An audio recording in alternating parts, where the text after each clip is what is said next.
কেন্দ্র সরকারের হাত থেকে ওয়াকফকে বাঁচাবার জন্য লড়বো। এই কালা কানুনকে আমরা মানি না, এই কালা কানুনকে আমরা ধিক্কার জানাই।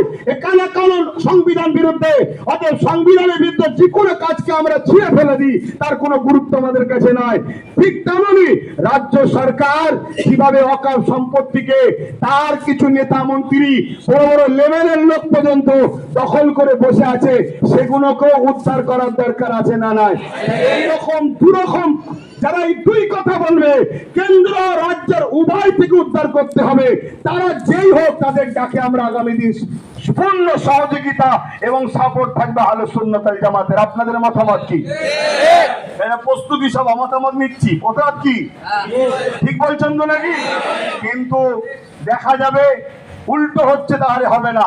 মনে রাখবেন ৭৫,০০০ বিঘে আমার বাংলাতে এখনো সম্পদ বেদখল হয়ে আছে, যেগুলোকে উদ্ধার করতে হবে, ঠিক না বেঠিক? যেমন সবটা দরকার, এটাও দরকার। পাশাপাশি আপনারা নিশ্চয়ই জানেন হারোয়ার গোড়াচাঁদ আব্বাসী হুজুরের ওখানে ৯০০ বিঘে জায়গা, সেখানে আজকে ৯২ শতক আছে। তো যাক, দুপুরে আপনাদের খাবার ব্যাপার থাকে, হয়তো কষ্ট পেচ্ছেন নাকি? মনে রাখবেন, আমি একটা কথা আপনাদেরকে শেষ বলে যাই, মসজিদে আকসাকে বাঁচাবার জন্য প্যালেস্টাইনবাসীর থেকে শিক্ষা নেন। তারা ১৭,০০০ বাচ্চাকে কুরবানি দিয়েছে, ৪০,০০০-এর উপরে সরকারি হিসাবে, আরো কত আল্লাহ ভালো জানে, কুরবানি দিয়েছে। এখনো তারা বলছে মসজিদে আকসাকে আমরা ছাড়ছি না।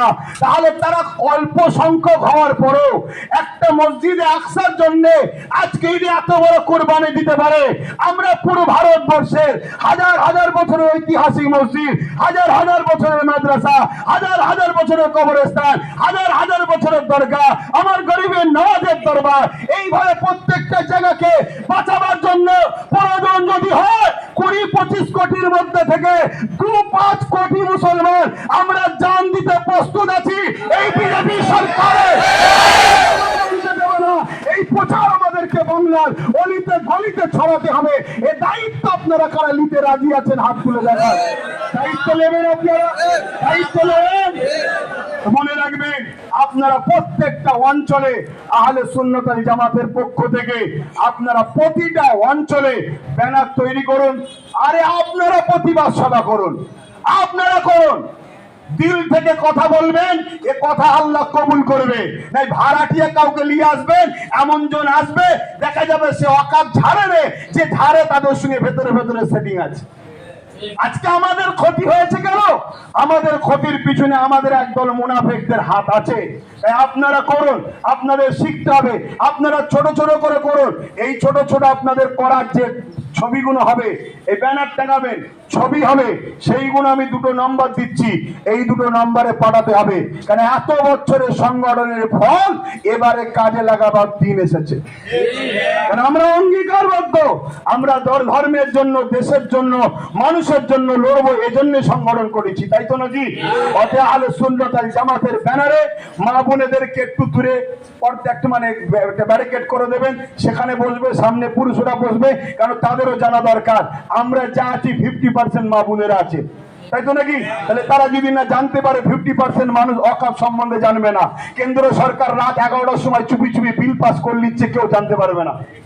আর এটাও মনে রাখবেন, আমরা অনেক তথ্য বার করছি। আপনারা যাদেরকে ভেবেছিলেন যে বিজেপিকে রুকার জন্য অমুক অমুককে দরকার আছে, তারা ওই দিন বিধানসভায় পার্লামেন্টে যে কি করেছে, এটাও আমাদের দেখার একটু দরকার আছে না নাই? দরকার আছে না নাই? তাই কে কে হাজির ছিল, কে কে হাজির ছিল না, যারা হাজির ছিল কি বক্তব্য দিয়েছে, কি কথা বলেছে, এটা আমাদের দেখা দরকার আছে না নাই? কেউ যদি বলে সংখ্যা ওদের বেশি, আমরা কি করব? মনে রাখবেন, জনগণ অনেকে বলছে যারা হাজির ছিল না বা সংখ্যা বেশি দেখে সরে গিয়েছিল, তাদের ব্যবস্থা জনগণ পাবলিক নেবে। প্রয়োজন হয় পাবলিক আগামী দিন জুতো পর্যন্ত ছুটবে, এরকমও খবর পাওয়া যাচ্ছে। কেন? কার সংখ্যা বেশি দেখার দরকার নয়, আমাদের দেখার দরকার তোমাকে আমরা পাঠিয়েছি কি করতে, তুমি আমাদের সমস্যা হলে কথা বলবে, ঠিক না বেটি? এই পশ্চিম বাংলায় কোনো সমস্যা হলে একটা নওসাদ যদি কথা বলতে পারে, তোরা এতগুলো মিলে কি ঘাস কটলি, সেটা আমাদের দেখার দরকার আছে না? দেখার দরকার আছে না? সেই জায়গাতে আমাদেরকে এই খবরটাও নিতে হবে, এই বিষয়টা আমাদেরকে জানতে হবে। হ্যাঁ, আমি আবার বলছি, আগামী দিন যদি সত্যিকারের কেউ যদি সর্বদিক দিয়ে রাজ্য ও সেন্টার উভয় জায়গার ওয়াকাফকে উদ্ধার করার জন্য যদি এগিয়ে আসে, আমরা আহলে সুন্নাত ওয়াল জামাত তাকে সাপোর্ট পূর্ণাঙ্গ করব। আপনাদের মতামত কি? হ্যাঁ, কথা আমি সংক্ষেপ করছি, কথা দোয়া হবে একটুখানি, তারপরে আপনারা খাওয়া দাওয়া করবেন। আপনাদের জন্য ব্যবস্থা করেছি, কোনো অসুবিধা নেই, বেশি করেই করেছি, কেন আমি নিজে একটা, তবে কালকে সম্ভবত সন্ধ্যে 7-8টার সময় করে ছড়ানো হয়েছে খবরটা। এর মধ্যে যে আপনারা হাজিরি হয়েছেন, এই খবর ভালো লাগলো। আশা রাখতে পারি আপনারা তাহলে প্রতিটা অঞ্চলে একটা করে প্রোগ্রাম করবেন। তো এটা যেমন আমাদের অস্তিত্বের লড়াই, ঠিক তেমনি আমাদের দেশের সংবিধানকে বাঁচাবার লড়াই, ঠিক তেমনি আদিবাসী ভাইদের যে পরে জুলুম হচ্ছে সেটাকে উদ্ধার করার লড়াই, ঠিক তেমনি আগামী দিন আমাদের এই ভারতবর্ষে টিকে থাকার লড়াই, ঠিক তেমনি আগামী দিন পরকালে আল্লাহর কাছে কি জবাব দেবো তারও জন্য একটা লড়াই। কথা বুঝে আসছে? লড়াইয়ের দরকার আছে না নাই? আল্লাহর কাছে জবাব দিতে হবে। আপনার দায়িত্ব আমি এতটুকু দিলাম, আপনি প্রতিটা অঞ্চলে অঞ্চলে আহলে সুন্নাত ওয়াল জামাতের ব্যানার লাগান, সেখানে লিখবেন কি ওয়াকফ সংশোধনীয় বিল বাতিলের দাবিতে প্রতিবাদ সভা, বাস লিখে আহলে সুন্নাত ওয়াল জামাতের অমুক অঞ্চল, সেই ছবিটা তুলে আমি দুটো নম্বর দিচ্ছি, এই দুটো নম্বরে পাঠাবেন। নম্বরগুলো একটু লিখে নেন। সবাই কম বেশি আশা করছি আমার 82 নম্বর তো জানেন, 9830825982। কিন্তু আরো একটা নাম্বার দিচ্ছি যেটা অফিস ইনচার্জ আলার কাছে থাকে, ওই নাম্বারটাতেও পাঠাতে পারেন, 908888 মানে 3টে 8 18041 লিখেছেন, এই নম্বরে আপনারা পাঠাবেন। আর একটা কথা আপনাদেরকে বলি, আজকে আমরা পাশাপাশি আর একটা জিনিস আমাদেরকে বড় ব্যথিত করেছে। আমার রাজ্যে 26,000 চাকরি বাতিল হয়েছে। 26,000 চাকরি আমার রাজ্যে সুপ্রিম কোর্ট বাতিল করেছে। এটা আমাদের কাছে একটা দুঃখ খবর, মেসেজ। কেন 26,000-এর মধ্যে আমরা যতটুকু জানি সবাই কিন্তু গুজামিলদের চাকরি পায়নি, অনেক উপযুক্ত আছে। যারা উপযুক্ত আছে আমরা তাদের জন্য সমবেতিত, এবং আমি আপনাদের সবাইকে সাক্ষী রেখে ঘোষণা দিচ্ছি, তারা যদি মনে করে তাদের জন্য কোন রকম আমাদের দ্বারা উপকার প্রয়োজন, আমরা সেই সকল উপযুক্ত ছাত্র শিক্ষকদের পাশে থাকবো। কি অঙ্গীকারবদ্ধ তো নাকি? কথা বলে অঙ্গীকারবদ্ধ তো নাকি? ঠিক দিল থেকে বলছেন তো নাকি? হ্যাঁ, যারা উপযুক্ত, যারা অনুপযুক্ত তাদের বিষয়ে তো আমরা কিছু বলতে পারি না, কিন্তু সবাই যে অনুপযুক্ত তা নয়, কিছু উপযুক্ত ছিল, কিন্তু আজকে পুরো প্যালেন্টে যখন বাদ গেছে তাদের উপরে আমরা সমর্পিত দেখাচ্ছি। এই জায়গায় আগামী দিন এগুলোকে আমাদের মাথায় রাখতে হবে। সরকারের গাফলতি হবে আর পুরো সবাইকে ভুগতে হবে। যাক, আমি আবার ফিরে আসছি, কেন খাবার সময় হয়েছে, আপনারা কষ্ট পাচ্ছেন। মনে রাখবেন, আমি আবার বলছি, মনে রাখবেন, প্যালেস্টাইনবাসীদের মতো ঈমান আল্লাহ যেন আমাদের দান করে। বলুন আমিন।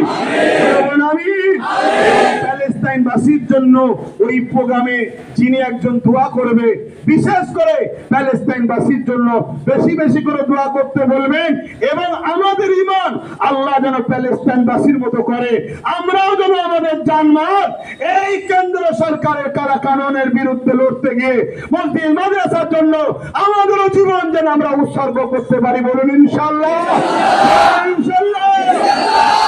আর একটা পয়েন্ট যেটা বললাম মাথায় রাখবেন, একটু চোখ খুলুন। আমরা যাদেরকে মনে করেছিলাম বিজেপি রুখতে গিয়ে ইনাকে দরকার, আর এবং উনি বলেছিলেন কিছুদিন আগে, দেখলেন না, রেড রোডে গিয়ে বললো মুসলমান তোমাদের জন্য আমি সব করব, তোমাদের কোনো নিরাপদ নেই, আমাদের খোঁজ নেওয়া দরকার। মুসলমানের বিরুদ্ধে কারা কানুন তৈরি হচ্ছিল, সে ব্যক্তি তখন কি করছিল জানা দরকার আছে না? তাহলে এরা কত বড় ধোঁকা দিচ্ছে আমাদেরকে, এটা বুঝতে হবে। এখনো সময় আছে, এখনো সময় আছে। আমি আলোচনা করছিলাম গত রাত্রিরে নওশাদের সাথে, যে রাস্তায় যেমন আন্দোলন হবে, রাজপথে যেমন আন্দোলন হবে, গ্রামগঞ্জ থেকে শুরু হবে এই অঞ্চল থেকে, তারপরে আবার ধরবো আমি তো অলরেডি সব জায়গায় প্রস্তুত করছি, কমিটি তৈরি করে, মানে সেই আলোচনা করে কমিটিদের সঙ্গে বিভিন্ন জায়গায় করছি। ঠিক তেমনই আমি ওকে বললাম, প্রয়োজন হয় আলোচনা করো। অলরেডি ও তখন বললাম আমি আলোচনা আগিয়েছি এবং আমি বলেছি তুমি তাহলে তৈরি হও, আমরা আইনের লড়াইটাও জোরে বলুন। তাহলে আমাদেরকে জাগতে হবে, বুঝতে হবে, দেখতে হবে। তো যাক ভাই, আমার কথা অনেক আছে, আলোচনা আগামী দিন হবে, সেখানে হবে। আমি আশা রাখতে পারি আপনারা প্রস্তুতি সভা প্রত্যেকটা অঞ্চলে অঞ্চলে করবেন, জোরে বলুন। আমরা সেই সকল মানুষদেরকে নেব যারা টোটাল দেশের ওয়াকফ সম্পত্তিকে বাঁচাবার কথা বলবে, ঠিক না বেঠিক? শুধু কেন্দ্রের নয়, রাজ্যতেও বাঁচাবার দরকার আছে, ঠিক না বেঠিক? 3 নম্বর কথা, কারা কারা ওই দিন ছিল, কি বলেছে, আর কারা কারা ছিল না, এটাও আমাদের জানা দরকার। 4 নম্বর, যারা 26,000 চাকরি প্রার্থী যারা চলে গেছে, ওদের মধ্যে উপযুক্ত, তাদের সঙ্গে আমরা আছি।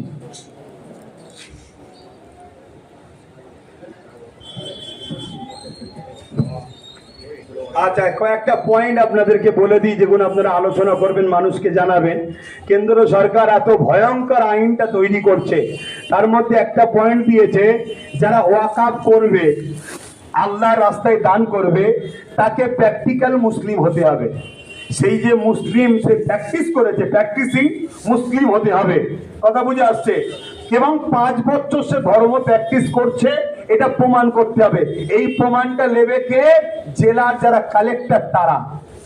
জেলার কালেক্টর সে ইসলাম সম্বন্ধে বোঝে, সে তো নিজেও অমুসলিম, সে বুঝবে কি করে? তো সে দেখা যাবে আমাদের এই চাচাকে, মুরব্বীকে এতদিন ফুরফুরে আসার পরে বললো তুমি মুসলমানই এখন নয়। কোন ইমামকে ডেকে বলবে এই ইমাম চলবে না, কারণ মুসলমান নয়। মানে যা খুশি করতে চাইছে, এ থেকে আমাদের বুঝতে কি অসুবিধা আছে? না। সবচেয়ে বড় বিষয় হচ্ছে, আরো যত ধর্মীয় ট্রাস্ট আছে, হিন্দু ভাইদের, জৈন ভাইদের, শিখ ভাইদের, পার্সি ভাইদের, প্রত্যেকটা ট্রাস্টের যে বডি হয়, সে বডিতে লেখা আছে, যেমন হিন্দু ভাইদের বডিতে লেখা আছে শুধুমাত্র হিন্দু ভাইরাই থাকবে, অমুসলিম বা অহিন্দু তারা কেউ থাকতে পারবে না। তাহলে ঠিক ওয়াকফ সম্পত্তি তো এটা হওয়া দরকার আছে না? না, আর এটাই রয়েছে, মুসলিমরাই থাকবে। কিন্তু আজকে কেন্দ্র সরকার বড় ছলে বলে কলে কৌশলে সেখানে শর্ত করে দিচ্ছে যে অমুসলিমদের ঘরে রাখতে হবে। এর পরিকল্পনাটা কি বুঝতে পারছেন না? এর পরিকল্পনা তো একটাই, আমাদেরকে আগামী দিন এই ভারত থেকে তাড়াবার প্ল্যান করবে, যেটা মায়ানমারে করেছিল। এর থেকে আর কত বিষয় আপনাদেরকে বলবো। এখনই সময় আছে, আমাদেরকে সংগঠিত হতে হবে এবং আমাদেরকে এই কালা কানুনের বিরুদ্ধে বাতিল করার জন্য প্রতিটা গ্রামগঞ্জে অঞ্চলে প্রতিটা নিচু তলার মানুষ সবাইকে বুঝাতে হবে, সবাইকে জানাতে হবে, সবাইকে সজাগ করতে হবে। কথা বুঝে আসছে? অনেকে বলছে যে ওয়াকফ জায়গা, এয়ারপোর্ট আছে ওয়াকফ জায়গা, রেল আছে ওয়াকফ জায়গায়, বিভিন্ন অফিস আছে ওয়াকফ জায়গায়, বিভিন্ন কি বলে সরকারি দপ্তরে ওয়াকফ জায়গায়, অতএব সে কোনো সরকারের। আরে আমরা অস্বীকার করছি কোথায়? দেশ আমাদের, দেশের সম্পদ আমাদের, সবটা থাক না, কিন্তু ওয়াকফ বলতে হবে, ঠিক না বেঠিক? সেটাকে কিন্তু তুলে দিবার প্ল্যান করছে। আর খুব ভালো করে শুনবেন, আমি আর একটা তথ্য আপনাদের বলে যাই, আমার পশ্চিম বাংলায় ওয়াকফের জায়গার উপরে, সম্ভবত দক্ষিণ দিনাজপুর কোন একটা জায়গায় ওয়াকফ সম্পত্তির উপরে বিজেপি পার্টি অফিস করেছে। রাজ্য সরকারের সহযোগিতা না থাকলে করলো কি করে? এর চার বেশি তথ্য আজকে দিচ্ছি না, যখন আলোচনায় যাবো তখন দেবো। কিন্তু আপনারা এই আলোচনাগুলো করবেন তো মানুষের কাছে। এখন আসেন, ছোট করে দোয়া করছি, ছোট করে দোয়া করি। আল্লাহুম্মা আমিন। আয় আল্লাহ, আমরা অসহায়, কিন্তু আপনি আমাদের রব। আপনার উপরে ভরসা রেখে আমরা অঙ্গীকারবদ্ধ হয়েছি, আমরা আগামী দিন ওয়াকফের জন্য, দেশের জন্য, সংবিধানের জন্য, মানুষের জন্য, ইনসাফ, সত্য, ইনসানিয়াত, গরিব দুঃখী, সর্বধর্মের পিছিয়ে পড়া মানুষের জন্য, আপনার সৃষ্টির জন্য আহলে সুন্নাত ওয়াল জামাত কাজ করছে, আগামী দিন করবে।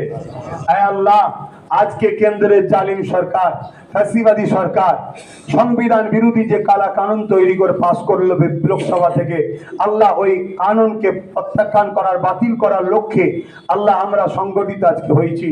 আল্লাহ আপনি আমাদেরকে সাহস দেন, আমাদেরকে শক্তি দেন, আমাদেরকে সাহায্য করেন, আমাদের রাস্তাকে সহজ করেন, আমাদেরকে এই মহান কাজে নাবার তৌফিক দান করেন। আয় আল্লাহ, প্যালেস্টাইনবাসীর মতো আমাদের ইমানের পাওয়ার দেন। যেভাবে প্যালেস্টাইনবাসী আপনার ঘরের জন্য জান মাল কুরবান করছে, আয় আল্লাহ সত্য, ইনসাফ, ইনসানিয়াত এবং আপনার দ্বীনের জন্য আমাদের জান মাল কুরবান করার তৌফিক দেন আল্লাহ। আয় আল্লাহ, হাবিবের খাতিরে আপনার কাছে ভিক্ষা চাই, আপনি আমাদেরকে রাজ পাওয়ার দান করুন। আমরা রাজ পাওয়ার আপনি আমাদেরকে দান করেন। এই কওমকে আপনি বুঝার তৌফিক দেন, এই উম্মতকে আপনি বুঝার তৌফিক দেন যে আমাদের রাজ ক্ষমতা দরকার। আজকে রাজ ক্ষমতা দিয়ে তারা আইন তৈরি করে নিচ্ছে, রাজ ক্ষমতা দিয়ে তারা প্রশাসন দিয়ে সবকিছু জোর করে লুটে নিচ্ছে। আজ আমরা আমাদের মূল্যবান ভোটগুলো সেকুলার দেখে যাদেরকে দিই, তারা আজকে এই ইসলাম বিরোধী আইন হচ্ছে মসজিদ, মাদ্রাসা, সমাজ বিরোধী, সংবিধান বিরোধী, তাদেরকে পাওয়া যাচ্ছে না। মালিক আপনি আমাদেরকে কামিয়াবি দেন, আমাদেরকে কামিয়াবি দেন। বিশেষ করে আমার ছোট ভাই নওশাদ সিদ্দিকীর নেতৃত্বে আল্লাহ আপনি আমাদেরকে রাজ ক্ষমতা দান করুন। আয় আল্লাহ, আমি যেমন ধর্মের খেদমত করি, ধর্মের প্রচার করি, ধর্মের দিকে মানুষকে আহ্বান করি, আমার ভাই দেশ ও মানুষের সেবাই নেমেছে, তাকে আপনি কামিয়াবি দান করুন। তার সাথে সবাইকে জুড়ে যাওয়ার তৌফিক দিন আল্লাহ। আয় আল্লাহ, যেসব মুনাফিক মুসলমানরা জালিমদের সঙ্গে মিশে জালিম ইসলাম বিরোধীদের হাতকে শক্ত করার জন্য আমার ভাইয়ের বিরোধী করছে, ওই মুনাফিক গুলোকে হেদায়েত করুন। হেদায়েত যদি কপালে না থাকে, আল্লাহ আমার ভাইয়ের রাস্তার কাঁটাকে পরিষ্কার করে দিন আল্লাহ। আয় আল্লাহ, এই জুম্মার দিনে হাত তুলেছি মালিক, আল্লাহ আপনার কাছে সাহায্য চাইছি। আল্লাহ যদি আপনি আমাদেরকে পাওয়ার দেন, আমরা আপনার মসজিদ, মাদ্রাসা, দ্বীন ও আপনার সৃষ্টি মুসলিম, হিন্দু, দলিত, আদিবাসী প্রত্যেকটা অসহায় হয়ে আমরা লড়বো। আল্লাহ আপনি আমাদেরকে ক্ষমতা দান করুন আল্লাহ। আয় আল্লাহ, আপনি আমাদের প্রত্যেকের মনের তামান্নাকে কবুল করেন। সুন্দরভাবে এই যুব সমাজকে আগামী দিন নেতৃত্ব দিবার তৌফিক দান করুন আল্লাহ। ধর্মীয় নেতৃত্ব, সামাজিক নেতৃত্ব, রাষ্ট্রের নেতৃত্ব, সমাজের বিভিন্ন শ্রেণীর মানুষের নেতৃত্ব এই যুব সমাজকে দিবার তৌফিক দান করুন আল্লাহ। আল্লাহুম্মা ইহদিনাস সিরাতাল মুস্তাকিম। আমিন আমিন। বারহাক লা ইলাহা ইল্লাল্লাহু মুহাম্মাদুর রাসূলুল্লাহ সাল্লাল্লাহু আলাইহি ওয়াসাল্লাম। আসসালামু আলাইকুম।